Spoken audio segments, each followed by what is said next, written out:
1942年春天，林彪经过长期的休养，终于恢复了健康，从苏联返回到了延安。毛主席非常激动，立刻便接见了林彪。有2件事情是毛主席最关心的，一件就是林彪的身体恢复状况，而另一件则是林彪对于苏联的看法。苏联作为世界上第一个成功建立起社会主义的国家，一直都是全世界仰望的模范。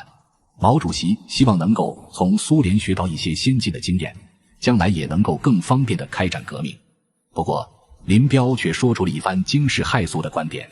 他告诉毛主席，苏联并没有什么好讲的，苏联人有苏联人的活法，他们的党能够将苏联建设成一个强国，那么我们党要比他们强得多，中国一定会比苏联更好。这番话乍一听好像完全不符合实际。苏联如此强盛，在短短10几年的时间里，就让国家从一穷二白进入到了工业化的时代。林彪的口气是不是太过狂妄了？但林彪有自己的理由，在苏联的这段日子里，他见证到了苏联人是如何建立国家、建设军队的。固然苏联人有他们自己的优点，可是也存在着巨大的缺陷。特别是在军事方面，林彪认为苏联的军队中蔓延着傲慢自大的情绪，大国沙文主义盛行。作为一个优秀的军事家，林彪预料到总有一天苏联人会作茧自缚。人们没想到的是，大半个世纪过去了，今天仍在持续的俄乌战争竟然冥冥之中应验了林彪当初所说的话。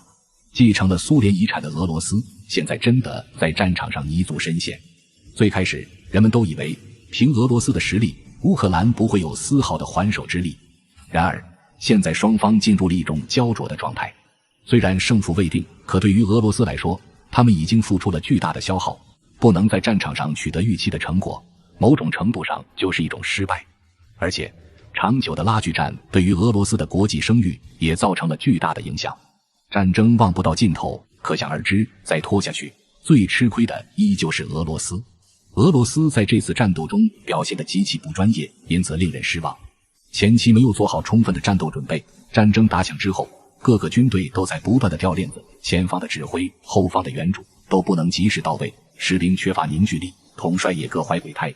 这不应该是一个军事大国所展现出来的实力。所以人们才不断的迷惑俄罗斯的军队到底怎么了。如果追溯历史的话，会发现俄罗斯出现这样的情况既意外又不意外，这个祸根早从苏联时期就已经埋下了。林彪之所以能对毛主席说出那样一番话，正是因为他在苏联期间曾经参与过几次苏联的军事会议，而这些会议让他对苏联人的军事素养极其失望。当初林彪去往苏联的莫斯科，虽然主要是为了养病，但林彪主动提出想要去伏龙芝军事学院进行学习，汲取苏联的先进技术。不久后，林彪得知一个消息，苏联和德国之间签订了苏德互不侵犯条约。事实证明，这条约完全是个笑话，它根本没能阻止战争的爆发。但当时包括斯大林在内的一众苏联领导人却因为这一纸条约放松下来，认为德国绝不敢单方面撕毁条约。但林彪却很清醒，在苏联的这段日子里，林彪对欧洲的局势有了充分的了解。他知道德国现在大量扩军，野心勃勃，迟早有一天会打到苏联来。然而林彪的意见在当时并没有得到重视。从英法到苏联，所有人都觉得只要不去干涉德国对一些小国的侵略，自己就可以太平。他们对于德国的纵容最终引火烧身，为全世界带来了无可挽回的苦难。条约签订的第2个月，德国闪击波兰，这是二战爆发的序幕，但苏联却依然没有认识到问题的严重性。当时林彪受到斯大林邀请，参与了一次军事会议。虽然苏联很自信，但的确也有点担心，万一苏联被德军的攻势波及，该如何应对呢？战争可不是闹着玩的。在场的苏军将领都纷纷发表了意见，他们认为德国入侵苏联是有可能的。至于德国会从哪里下手，他们一致认为肯定是乌克兰。当时乌克兰是苏联的一部分，那里资源丰富，物产充足，地理位置优越。德军攻下乌克兰，既能够保障自己的后勤供给，也能对莫斯科展开军事力作。但林彪听到这话，心中不敢苟同。他此前大量研究了德军的作战风格，认为乌克兰不会是德国的首要目标。正在这时，斯大林请林彪发表意见，林彪推辞不过，只好坦诚地讲出来自己的想法。德军不会从乌克兰发起进攻，或者说是德军不会只集中力量攻击乌克兰。对于德军来说，他们绝不是要进攻苏联的某一个点，而是要消灭苏联。他们将会在北起波罗的海，南至黑海的整条西线上发起全面的闪击战。林彪不愧为首屈一指的军事家，这番推论和历史的发展惊人的相似。然而，当时林彪把这话说出来，苏联各个将领却只是会以轻蔑的眼神。他们都觉得消灭苏联怎么可能呢？德国不会有这个胆量。林彪知道自己多说无益，便也没有争辩什么。他从苏联人的表现预感到，他们要在德军手下吃苦头了。这不仅仅是因为苏联高层不听人言，还因为他们军队建设是落后的，苏联的工业基础不逊于德国。可是他们的军工武器反而落后于当时的德国，而他们的将领虽然不乏英勇善战的猛士，但却大多缺少一种全局战略。他们打一步看一步，却看不到更加长远的后果。他们的政治模式也很危险，斯大林把权力搞得太集中了，军队也大受影响，人人自危，规则僵硬。这样的苏联建设不了灵活的军队，更适应不了现代的战争。这样几条缺陷摆上来，每一条都是苏联的催命符。也许苏联还是会赢得战争，但他们也一定会付出巨大的代价。他们总是要先遭受打击，才懂得亡羊补牢。这就是林彪从苏联身上看到的教训。毛主席听了林彪的陈述，陷入了漫长的思考。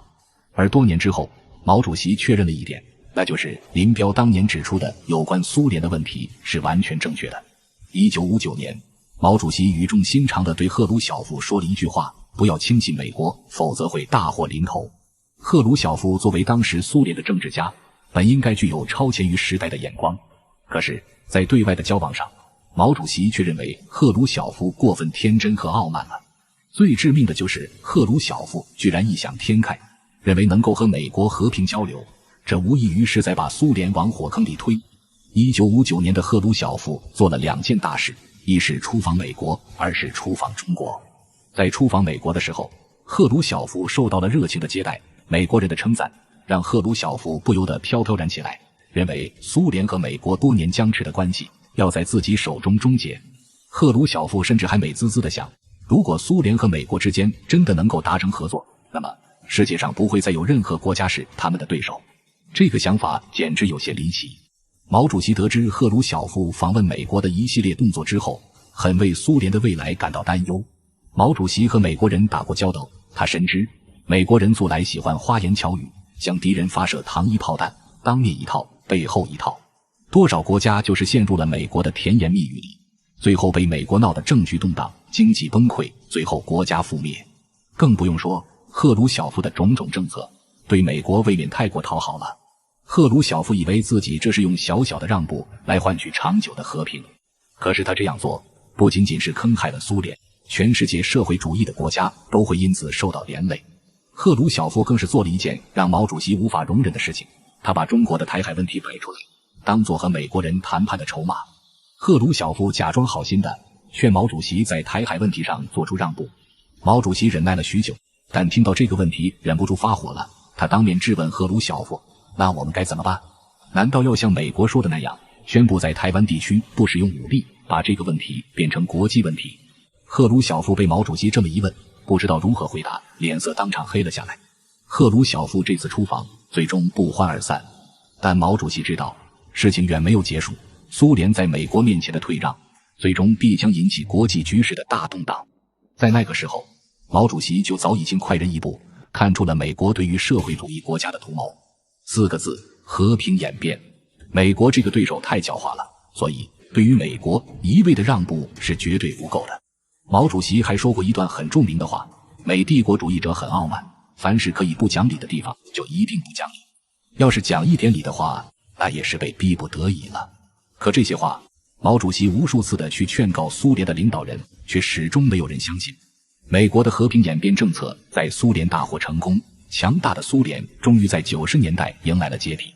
对于全世界的社会主义事业而言，这是一记重创。而在苏联之后，俄罗斯却依然不思悔改，他们甚至幻想着能够抱上美国的大腿，成为北约的一份子，然后乘着资本主义的东风，重新让国家变得强大起来。可历史早已无数次用血淋淋的例子证明，相信美国是走向灭亡的第一步。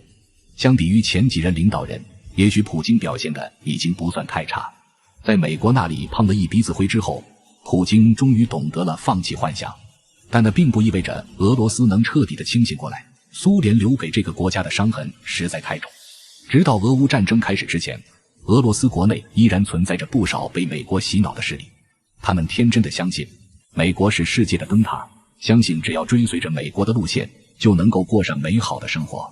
而在战争真的打响之后，他们又缺乏直面战争的勇气，更缺少战士所需要的素质。俄罗斯明明也做过军队建设，可最后他们交上来的答卷却只能用一塌糊涂来形容。也许俄罗斯还是没能彻底从美梦之中醒过来。他们虽然是世界上首屈一指的军事大国，可是国家长期的混乱和动荡已经使得他们的军事水平大不如前。在世界局势斗争尤为激烈的情况下，不进步就意味着退步。更何况乌克兰背后还有大量的西方资本支持。俄乌战场死伤无数，但美国却可以坐收渔翁之利，成为这场战争中隐藏的赢家。他们的阴谋似乎又一次成功了。到了今天这一步，人们偶尔也会思考，如果当年苏联的领导人们愿意听一听林彪或是毛主席的建议，是不是苏联就不会解体？